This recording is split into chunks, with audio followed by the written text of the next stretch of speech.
welcome to another video of Anne's theory, a theory where everything that we come in contact with will affect us and will affect us individually. And today I'm going to show you how to get rid of acne for good, or in short, how to find out your intolerances.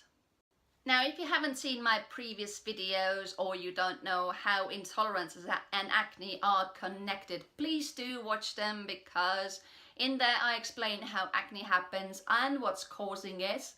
And also I will show you how intolerances and acne are connected.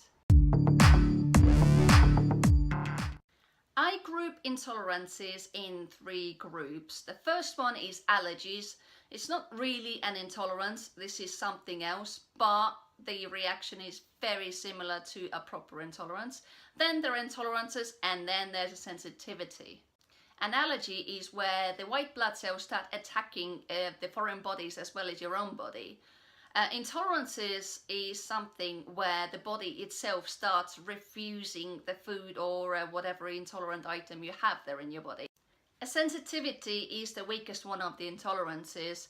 It is very difficult to find out what sensitivities you have, but over time, because you can't really see them, over time they can make a lot of damage and can be cause of many big issues in your body.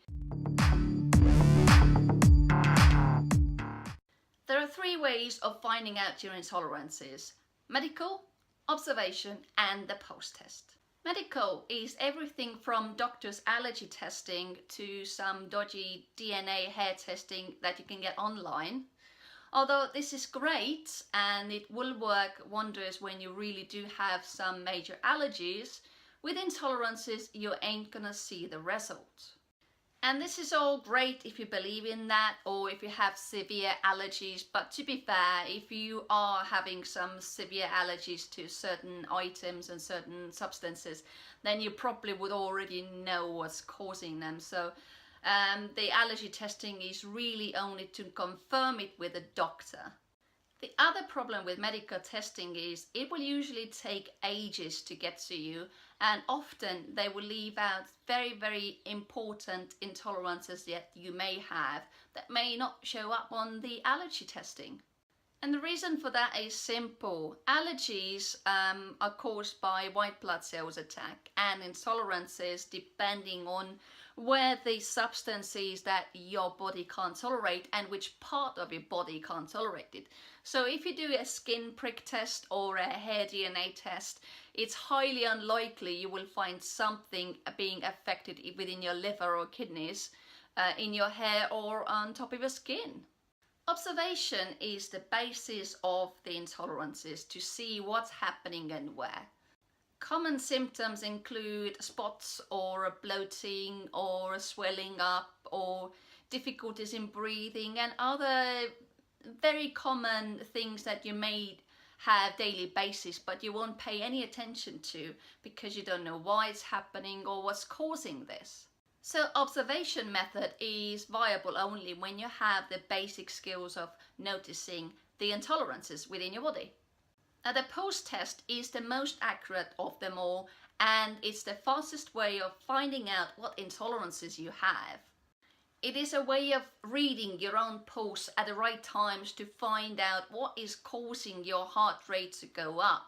And why your heart rate goes up, we will talk right away. Now, to make things simple, let's talk about a very specific intolerance. Let's talk about food intolerance. Now, when we eat something, the food will be transferred to the stomach, where it will be then broken into pieces that can absorb into bloodstream or through the walls of the stomach itself. The broken food cells will then be transported in our blood throughout our body to help our organs to work. Now, when we consume something that we are intolerant towards, the same thing happens. The food gets into your stomach, it will then be broken to pieces and transported throughout our body. And instead of being absorbed by our body, the body parts will start rejecting the items. Say a food item will be digested normally, it will go through your bloodstream nicely, but then at one point, say kidneys, start rejecting it.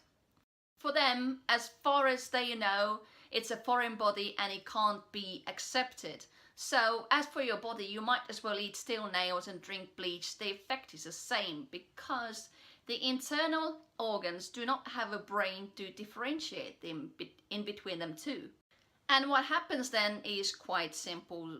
You will have spasms, bleeding, scarring, bloating, you name it. It's all because the body doesn't recognize the substance. And when you're nicely, happily digesting your food, having a bit of a blocked nose and a few spots on your face, it's nothing compared to what's happening within your body. There's a war going on there. Now, when our body parts are fighting for their lives, that sends a signal up to the brain to make a heartbeat faster, to make the blood flow faster, to get rid of the toxins faster. But what happens then is that substance you couldn't tolerate in one part of the body will then be transported faster throughout your body and can affect more body parts en route. Could you imagine what would happen if part of your brain couldn't tolerate the substance? It could cause all sorts of issues within a body, and it would be far worse than a single spot on your face. So that's why acne was the single starting point of realizing that food tolerances are far more important to understand than anything I've ever known before. So the theory behind the post-test is that whenever you consume or get in contact with something that you're intolerant towards, your heart rate will increase. And it will usually increase quite soon, quite quickly after you've eaten, after you come in contact with this substance. The problem with intolerance though is that some of the substances take ages to get out of the system. So they will affect you day in and day out for a good few days. They can last as long as almost 3 months. So how to do the post-test I will show you in the next video, because you will need to know a lot of other things in before and between before you do it, because the chances you're gonna do it wrong are quite great. So you need to have the knowledge behind it. But once you've learned how to do it, trust me, things will get much better. If you're clever enough, you can figure it out yourself.